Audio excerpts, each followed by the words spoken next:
Thank you, Madam Speaker.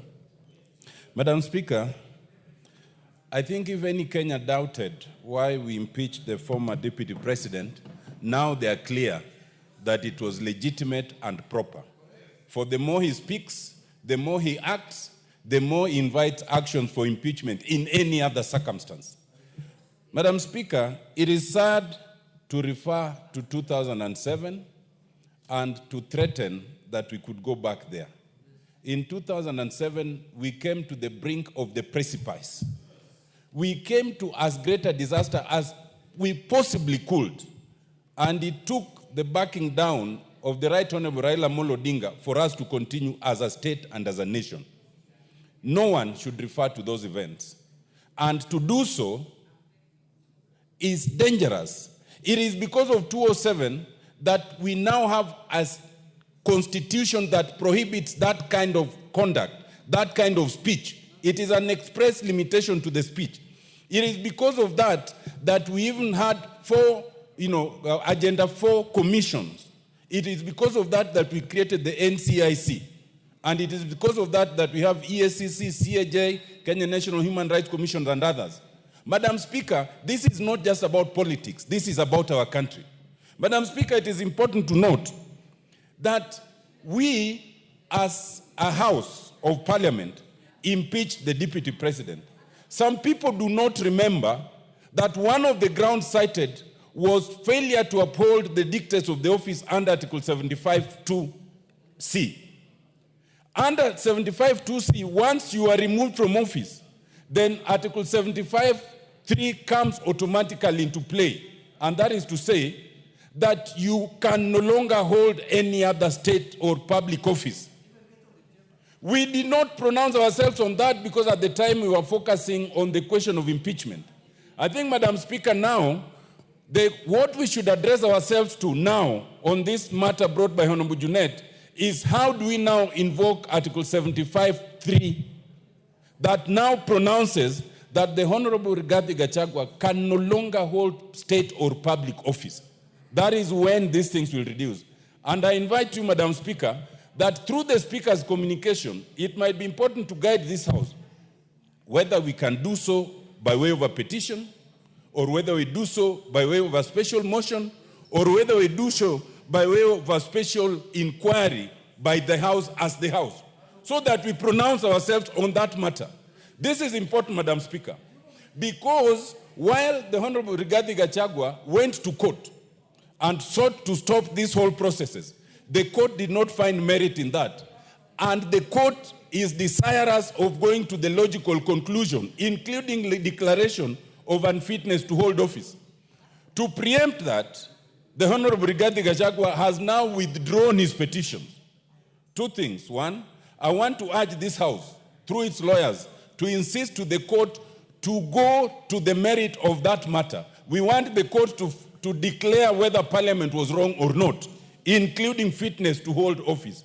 But two, Madam Speaker, I think at the same time, I think we need to re-examine that very matter. I want to say, Madam Speaker, that the NCIC is a body that was established for these very purposes. I have served as a commissioner. I never saw a day when anybody dared the commission in defiance of a summons. I think that is the height of impunity. If we were to go there, then we will no longer have a country, because we are all capable of saying a lot of bad things. I want to urge the NCIC to come of age and do what it needs to do. I want to urge that the NCIC must be shown to bite. Just 1 minute, Madam Speaker. You know, the Honorable Rigathi Gachagua cannot say that I will not attend because there are others who have uttered things that they've not been summoned. Anyone who says that things should be summoned. But in law, you cannot say that I am not guilty because Otiende Amollo is also guilty. No, guilt is personal. Accept your own guilt and then let the others be dealt with. Just the way you cannot confess on behalf of the others. I want to say lastly, Madam Speaker, that this matter is so serious that it should not be left at the level of a general discussion as we are doing it.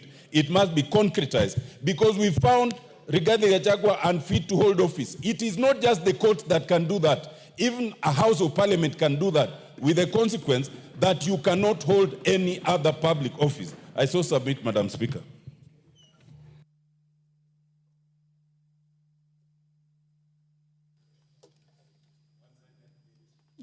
Honorable Nyamita.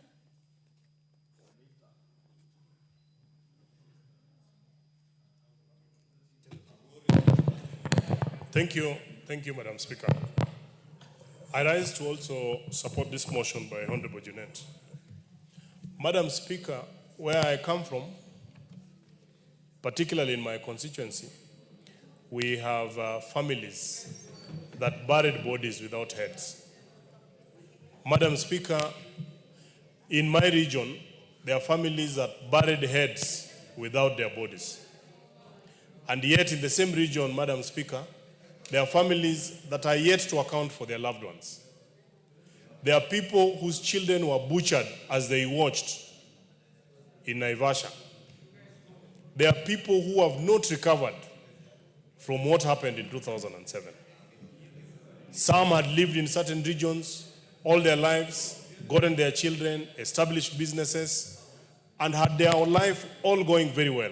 But because of the post-election violence, Madam Speaker, of 2007, they have never known home, because even when they went back to their homes, they found they had no land, they had nowhere to settle. Madam Speaker, today we have IDPs who are yet even to be compensated. They have even petitioned this particular house that because of the actions that happened in 2007, they need to be compensated. That hasn't happened. Madam Speaker, in this country, different communities live in different parts of the country. And I actually dare say that the community where the former deputy president comes from, members of his community are all over the country, in different parts of this country. They have established businesses there. They have established families there. They are running their lives from those particular areas. That a leader like that can come and say that whatever happened in 2007, 2008 is like a Christmas party. To imagine that such a leader would want to be elected and that we are going to have many other Christmases with such an individual. I think in this particular house, Madam Speaker, we have never felt vindicated.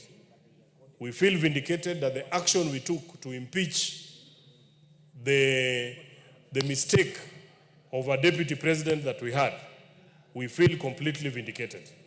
Even if we were to rewind time, we would still do the same. Madam Speaker, as if that is not enough, subsequent statements from this very gentleman, like over the last weekend, he is now almost dictating the uniform, even the dress code of the people from his region. He is dictating who you are speaking to. He is going to dictate which church you are going to.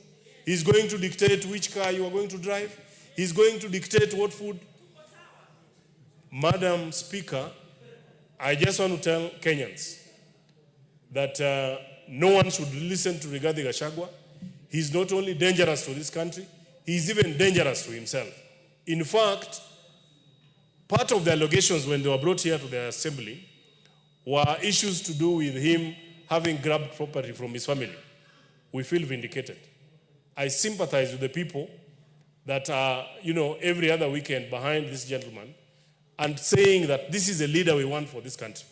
I can tell you, the current president might have his own issues. And I dare say that the president that we have now will not solve all our problems, even if we gave him 15 years. But he's putting us on the right path to how our problems in this nation are actually going to be resolved. I want to condemn in the strongest terms, and I want to call upon the police every single day, including yesterday, when Rigathi Gachagua says that the president has set up a killer squad, it means he knows. He should be called to record a statement. He is not above the law, Madam Speaker. He is not above the law. In fact, I want to ask the leadership of this House, through you, Madam Speaker, that we call the Inspector General of Police to explain to us why is it that one Geoffrey Rigathi Gachagua has not recorded a statement and he continues to make insightful statements across this nation. I submit and I support.